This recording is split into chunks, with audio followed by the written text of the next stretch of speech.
Hey, thanks for dropping by to the Planners on Purpose podcast, created by Naomi Tucker, CMP. Now, this space is for the event planners to encourage and empower you so that you can fully live your life on purpose. So before we dig in, please take a moment to subscribe so you get future shows. Now, here she comes, your host, Naomi.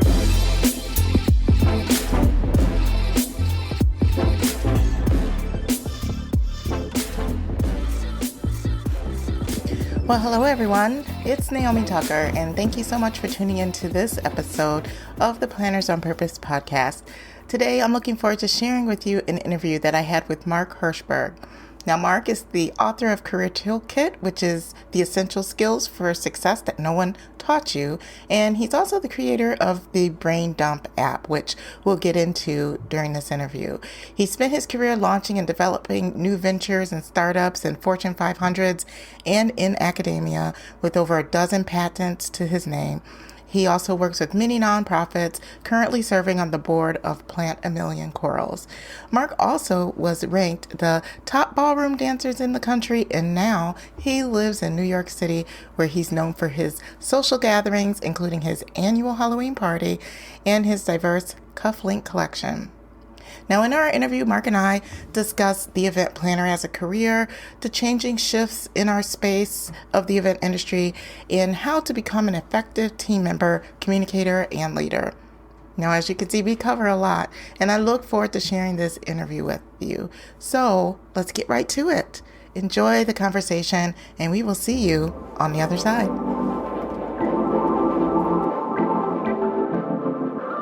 Mark, welcome. Thanks for having me on the show. It's my pleasure to be here. It's a pleasure to have you. Now, I wanted you to just give us an idea of a little bit about you. Where are you based and what do you do? I'm based in New York City, and I do a couple different things. I've built a number of tech startups throughout my career, and so I spend a lot of time as a CTO, CPO, Chief Technology Officer, Chief Product Officer. But I've also been teaching for 20 years at MIT in our Career Success Accelerator program. And it's in doing that program that I've really learned how to distill these skills down to the key components and make them accessible to people. So I took a lot of what I learned there and elsewhere and turned it into my book, The Career Toolkit, Essential Skills for Success That No One Taught You. And then from there, I also do speaking, and I launched an app that's used for my book and podcasts and conference talks and other types of content to help people better retain what it is that they got out of the books and talks and podcasts. Well, it sounds like you have a lot on your plate, Mark. I do keep pretty busy. You do keep pretty busy. So how did you come to do what you do now? Tell us a little bit about your journey to where you are now. When I started working back in the 1990s as a software engineer, and I realized early on that I wanted to become a CTO, a Chief Technology Officer. As I understood what that meant, I realized that wasn't just being the best engineer on the team. That's not how you become the CTO. There were all these other skills I needed: leadership, communication, networking, negotiating, team building. No one ever taught these to me. So I had to develop the skills in myself. As I was doing so, I quickly realized these skills are not just for senior people. They're not just for the executive. They're for everyone. That's mid-level people, junior people, solopreneurs and entrepreneurs. We all need these skills. So I began to upskill the people on my team.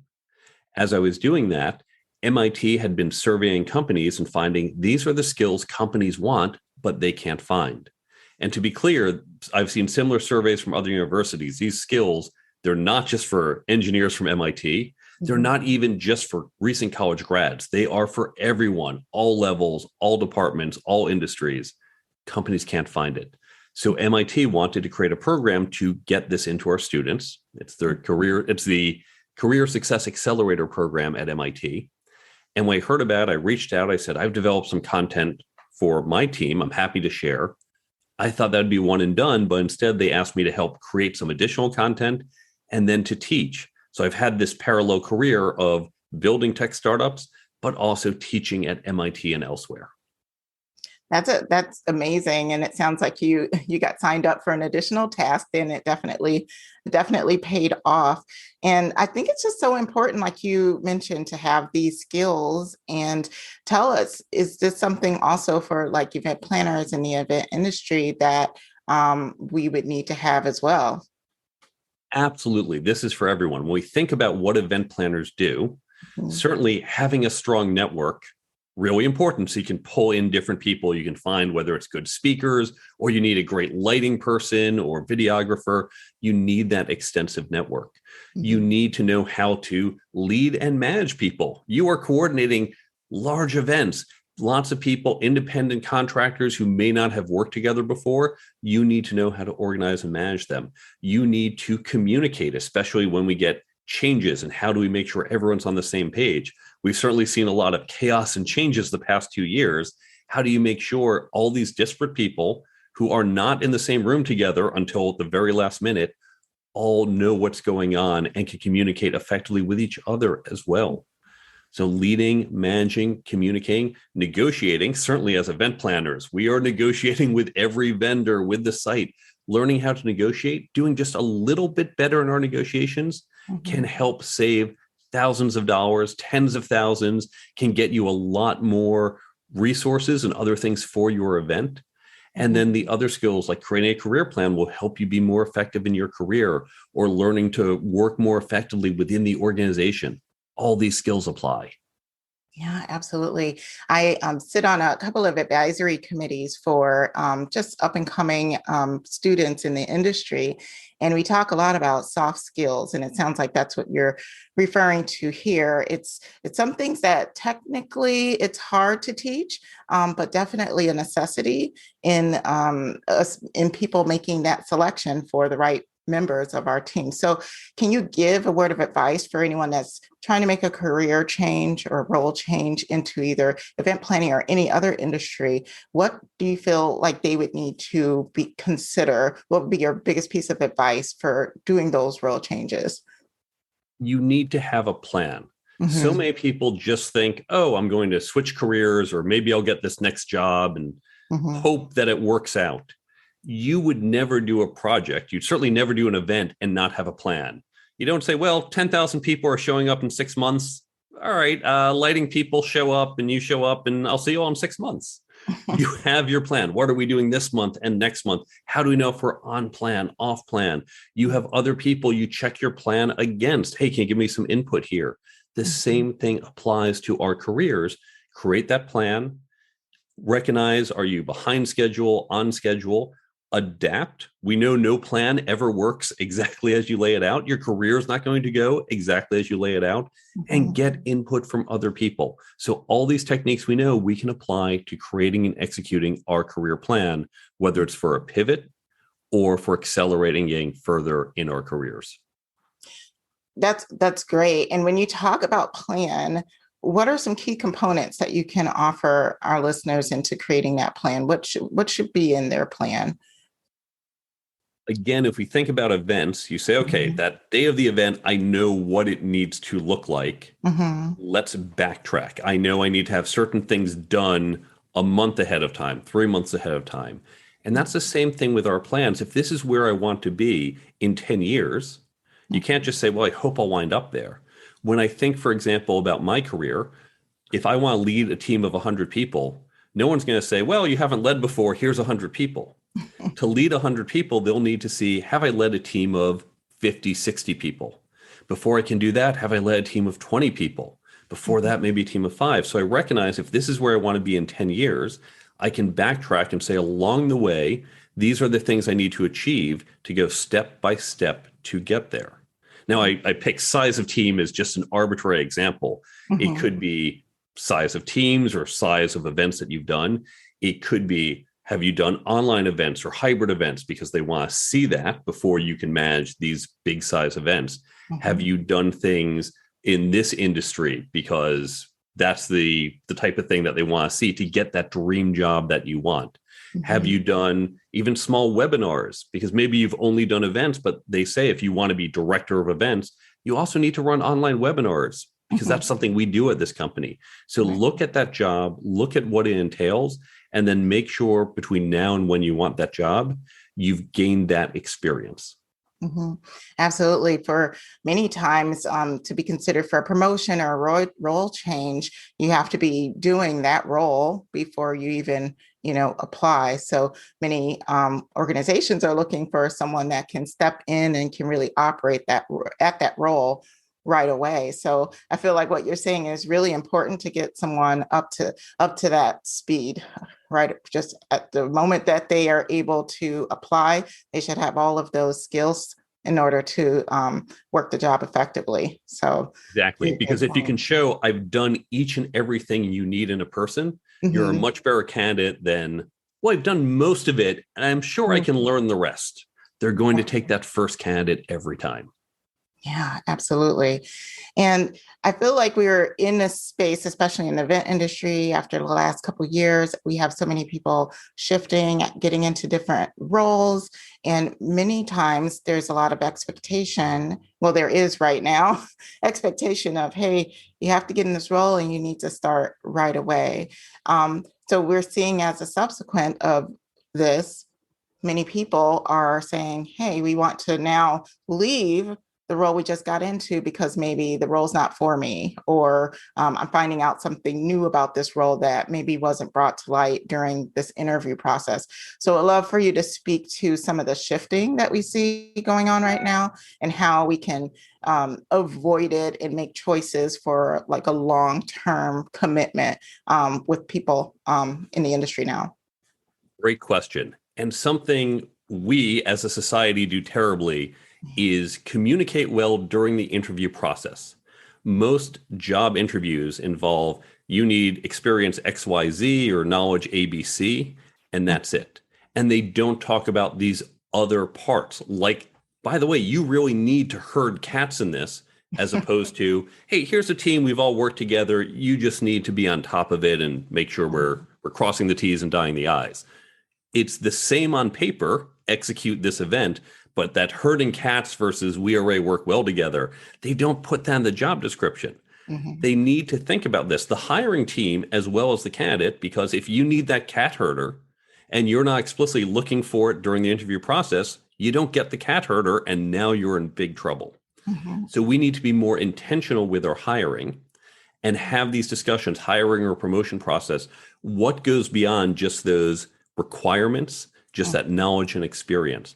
And I have a couple things on my website that can help, including questions to ask during the interview process to make sure you get that cultural fit into the job. And this helps both the candidate and the hiring team make sure that's a fit. So you want to start asking these questions ahead of time and being intentional as well in our career, in the career planning questions, which again, I give away for free on the website, on the resources page. We're not just saying, oh, do I want to be an accountant or an event planner? Certainly that is an important question, but then we're asking not just even in event planning, what type of event do I want to do, but what type of culture do I want? Do I want a very collaborative culture with other people? Do I prefer just being fairly independent? My boss says, make this happen and let me know if there's problems, but otherwise it's all on you.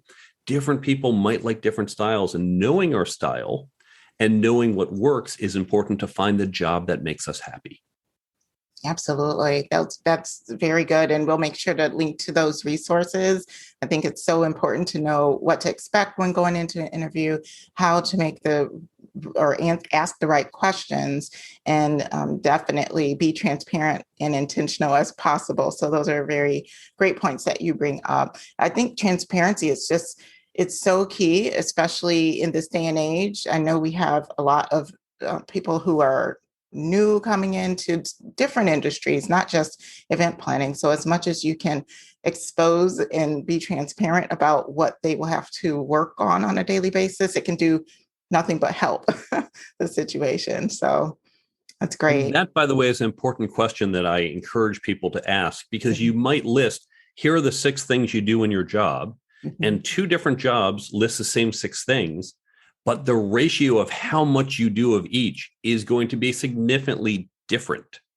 For example, as a CTO, I've met companies where they say, why would you ever leave the office? Your job is to sit here and watch the engineers. I've met other companies where they say, you're the CTO, we need you going to conferences and speaking and being out there and engaging externally. Same job title, nominally the same things, but the ratio of how much I do of one versus another is very different. And that's true of all jobs. Absolutely. Yeah. I mean, that's you can really take that very far too, because I know just even in event planning, some positions that you come from could be the workload or how many meetings they plan a year. It could be just 3 or 4 compared to moving to a different type of company. You could be dealing with lots more. So it's really important to be asking those key questions on workload or how many meetings will I be working on in a month, just to get some perspective, because in that way, people aren't burning out right away or just having different expectations. So very good point. Very good point. Thank you for that. Yeah. An event of 12,000 people once a year compared to 6 events of 2,000 people might be the same number of people, but very different experience. Exactly. Exactly. So I wanted to get your perspective on some of the challenges right now in the event industry. What's happening is obviously we're ramping up a lot of planners and web designers and all of those that touch meetings and events. And we're doing that in a short amount of time right now. There's a lot of crossover. There's a lot of shifting and shuffling. Well, it brings the challenge of how we can actually effectively ramp people up or, get them up to speed and still deliver the high touch results that we need to for our customers. So are there any tips that you can give leaders in order to do that effectively so that they can have a very quick ramp up process? I get into this in chapter 2 of my book, Working Effectively. Really, one mistake we often make when ramping people up is we say, this is your job. We stick them in that narrow box and say, learn to do what's in this box. Now, certainly they need to know how to do that. And having this documented, having a clear onboarding process helps. Many companies don't even do that. But you also want them beyond that narrow box. You want someone to get to understand what your organization does in terms of finance, in terms of marketing, in terms of engineering, in terms of sales. Have them understand the larger context in which they operate, because that's going to help them understand their role and how they deliver value to the company and your customers. Yeah, so good. So good. Because those are the main questions, I guess, from their perspective, too, is how do I interact with these other areas of the company? I know how to plan an event, but how do we do it your way? And who all do I need to connect with in order to make this whole thing happen? So definitely very key with delivering. Thank you. Quite welcome. Yeah. So tell us a little bit about communication. Communication has been a really big expanding dynamic, especially when it comes to delivering events and communicating with people. We're seeing us get way more emails than we used to just because of how things are operating now. Why is communication so important when it comes to your career success, and how can we do it well? And what aspects are more important than others? So I know that's a lot of questions, but I would love to talk through communication. That's a solid 10 hours of discussion, but let's just pull we out can maybe unpack one key point that's relevant. And it's the fact that communication obviously underpins everything that we do. And what's gotten particularly harder is as we've moved both to more distributed teams. Certainly event planners are used to being distributed. We're used to having all these independent contractors who aren't in our office. But as this has now become the norm, including with people within our organization, and as we have more means to communicate, we have email, we have Slack, we have phone, we have text message, we have Dropbox, we have all these different ways to share information.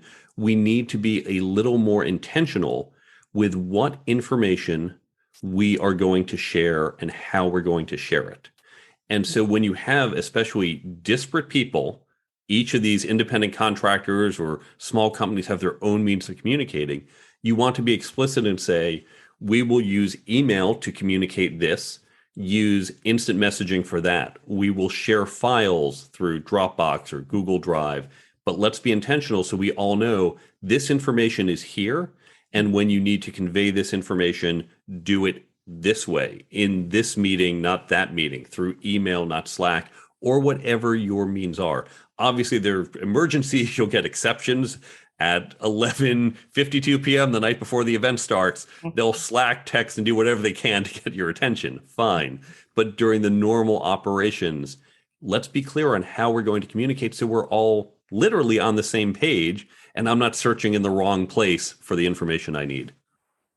Yeah, absolutely. And I think that laying out that groundwork, like you said, ahead of time really helps to just make sure that you're on the same page with everyone and where things are moving forward. Can you talk about just a little bit about handling difficult customers? Let's say we have customers that are very over communicative. What are some ways that we can help streamline that communication so that it works for both parties? This I get into a lot in the communication chapter of my book, and Mhm. it's understanding the mindset of your customer, understanding the mindset of the other person, why they are communicating this way. Some of it happens to be style, some of it might be their intention, what they're hoping to achieve. Mhm. And so it's important that we don't just focus on, okay, you're saying words and I'm saying words, and our words go back and forth.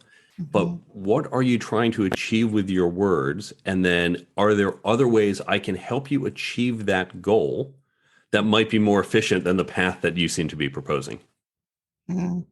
That's good. That's really good. Getting to the why behind how they're communicating and how is that best communicated to, let's say, this customer. Is there like a good way of approach for someone that has a customer in this particular situation? There's no universal technique that will always work. I Mhm. do talk about in my book the use of the five whys. Now, we Mhm. see this often in engineering and product companies. When someone says, we're going to build something, a tool to do this, you ask, why? Well, it will help people do that faster. Okay, why is that important? Well, by doing that faster, they can do something else. Okay, why is that important? And you drill down and you drill down, like, great, it's faster. I don't see why faster matters. So you keep asking why till you get to the root of, and that will save them money, or that will save more lives, or whatever. And you go, okay, I get the saving money, I get the saving lives. Right. So you want to keep drilling down with why.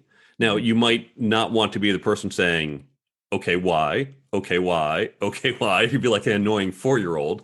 You Mhm. want to do it in perhaps a more polite and appropriate way for that conversation, but you Mhm. want to keep drilling down to get to that root motivation. Mm.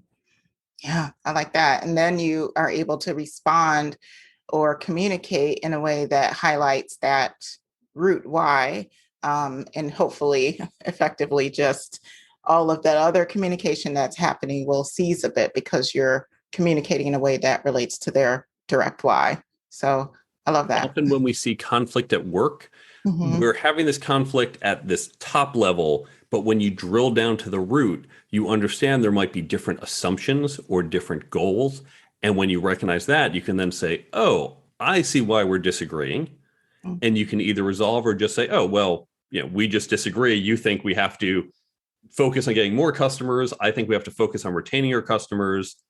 Okay, that's a disagreement, but now at least we recognize Hmm. that's our different approach, and we're not going to argue about it necessarily, or we're going to have that discussion really on that root cause and resolve it there. Yeah. So good. So good. So I have a question that's more on the flip side of this, in regards to an employee. Um, So let's say you're ramping an employee and you're what you think is effectively communicating to them processes. And sometimes, let's say we get employees that have been at our organization for years, but still have to continue to ask questions on every single part of the process. Is there a component of communication in this on either part, on having to reteach and reteach that we can, I guess, learn to how to actually train people better or see if they're absorbing the information better? I would just love to hear your input on that. Well, it comes down to, why are they not learning this? The 5 whys. And there's a whole bunch of potential answers. It could be your training is terrible. It could be the training is good, but you're hitting them with that fire hose and they're just getting blasted. And I can't remember. So it's like remembering everyone's name on the first day. Well, I'll remember a couple of your names, but it will take me a little while. So are you hitting them with too much? But it could also be on the side of the person. Are they just not putting in the attention? Are they not good at learning? And if it's one of those, then you have to address that with the employee. In some cases, if they're just not committing to doing this, well, then you have an HR problem. I actually I mentioned an app, the Brain Bump app that we just released, which is designed, now it's more for conference talks, books, and podcasts. We will potentially use this for training down the road, because often when we get something, we know one and done, people forget it. You quickly forget what you hear. Just like after you hear this podcast episode, you'll probably forget 90% of this within 3 days. How do you help retain this? Using tools like Brain Bump, we can give you passive reminders to help you remember what you've learned. So you get better engagement with the content that you hear on a podcast, in your training, in a book, or at a conference talk. That's great. I want to learn a little bit more about this app, so we'll put that also as a resource for everyone. So thank you for bringing that up, because like you said, maybe it is a passive way that they learn versus a direct approach, and perhaps that can be really helpful for leaders when they're training and just making sure people retain the information for the future. So I appreciate that. So I would love to talk about leadership for a little bit. And for me, I feel like leadership has evolved in the last 2 years. I don't know if that's what you're seeing in your world, but how have you seen leadership change and evolve over the last 2 years? It's gotten more challenging. Now, the essence of leadership, I think, remains. Certainly, we've learned more about what makes effective leaders, and we always continue to do so. But here's the challenge. When I am in a room and I've got my team of whether it's 10 people or 1,000 people, and I say to the room, all right, here's what's going on. Let me set the stage for the next 6 months. I can read the room. Am I seeing heads nod? Am I feeling the mood? Are they happy? Are they anxious? And I can engage and relate as I'm leading. When I am doing this remotely through email, I have no idea. Are you nodding your head? Are you looking confused? Are you anxious? Even when we're doing it online and you get the Brady Bunch screen on Zoom, I can't read the emotions of all those little heads. It's just not the same. And so what that means is, for me as a leader, I can't just do that room and then a little follow-up. Now I have to do lots of follow-up with smaller groups of people. Now I have to engage. And so we have to be more explicit with our leadership. We have to be more intentional about getting that feedback, even in how we communicate, because let's face it, we know people are not as engaged listening on Zoom, especially hour 7 of your day. Right. So whereas getting the employees together Friday afternoon, where maybe you serve some beer and snacks, they were paying attention when we were in person. They're not doing it remotely. So I have to perhaps over communicate. I have to lead in a different way in terms of how I communicate to them, but also how I receive as a leader feedback on that leadership. So it's become a little more complex and certainly more time consuming for us as leaders. Yeah, that's definitely true. And I'm seeing that just even in team meetings and team calls that used to occur over, let's say, Zoom 4 years ago are quite different now, just because of making sure we're capturing everyone's attention and communicating. So that definitely has taken a ramp up. So yeah, absolutely. How do you feel like events will change in the future? I would love to hear your perspective on where we're going. I've spoken a lot about this. Now, I'm not an event planner, but I have spent a lot of time at events. Actually, I have helped organize a few events at my companies, but I'm certainly not the level of your listeners. Here's the key thing. Events were already beginning to change even pre-pandemic. The key driver is the internet. When I started going to events 20 some years ago, this is where you could get great ideas. I could hear all these wonderful speakers. Oh, that's a good idea. I have to bring that back to my company. There is nothing I will get in an event today that I cannot get online at the time I want, when and where I want it. Mm-hmm. And so if you are just saying, come to our event because we have this content, that's not enough of a pull. I'll get that content elsewhere. You have to go beyond that. And so there's a number of things we can do to make our events more engaging. So some examples, I go through all this in a blog that we'll reference, I'm sure, in the show notes. Mm-hmm. Networking, we know, is key. Lots of people love networking, but you can't just say, well, come here and network. Little things you can do to foster networking. And that ranges from, as a keynote speaker, I often give people permission to network. And that little change, saying, I want you to go out and meet 3 new people a day, makes it so much easier to walk up to a stranger and say, hey, so the keynoter said we should meet someone new. Hi, my name is Mark. Little things like that, the way you can set up certain tables or areas, I go through this in more detail, so we can create better networking. Because remember, they're not going to care or remember about the content that they got from your event 2 years ago, but those relationships, they're going to remember that. It's an emotional benefit. That's what's going to drive them back to the event. You can do things like have fun. So no matter where you are, even the tiniest town, there's something interesting, there's something fun, there's something local. I can get your content staying at home. I can't get that experience. And that will also help create networking. You can do types of speed events. So speed networking. Now, I don't like to call that networking, but just breaks the ice. And that could be at an individual level. It could be bringing together companies. Everyone goes to CES, the biggest conference in the world, not because it's super exciting, but because everyone goes to CES. And that's where I'll meet with my customers and my vendors and my partners. We're all there. So let's use that time. Let's find ways to get these groups together. Even doing small things. One of the best things I got at a conference, it's not the swag. I don't need another water bottle. But there was a setup where they got a photographer to come in for 2 days, and you can get a free headshot. Everyone needs that for their LinkedIn profile. They need that for their corporate website. Cost, I'm sure, maybe about $1,000, $2,000 to get a photographer for 2 days.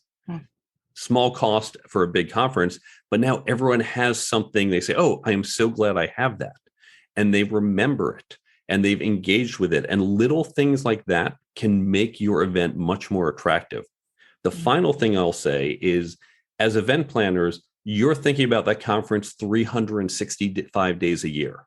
As soon as it's done, you're focused on, all right, let's get going for next year. Let's start talking about dates and getting contracts signed. As an attendee, as soon as I'm on the plane, I'm done. I don't think about you to maybe a month or 2 ahead of time when I'm registering. And even then, okay, register, fine. I don't think about it until I'm on the plane going there. You want to extend it. And now that online has become more of an option, something we're more used to, you can expand the reach of your conference. So instead of just show up and leave, what keynote speakers like myself will do is put out some content ahead of time, whether it's an article or something to include in the email or even little welcome videos. We're excited to have you. We're going to be doing all this. Gets people excited ahead of time.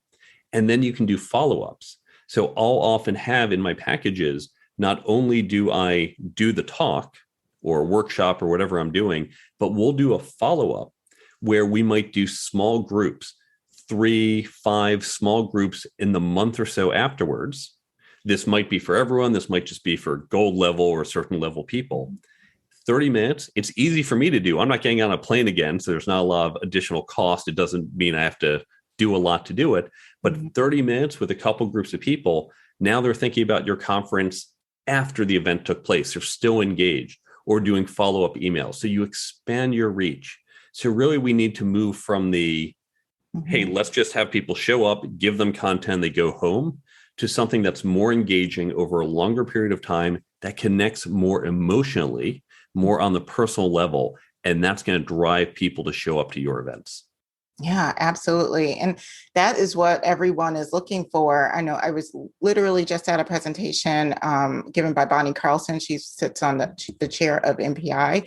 And she was referencing a survey that showed that attendees are wanting those fun, unique destinations. They want just a really unique experience, something different, something they can't get anywhere else.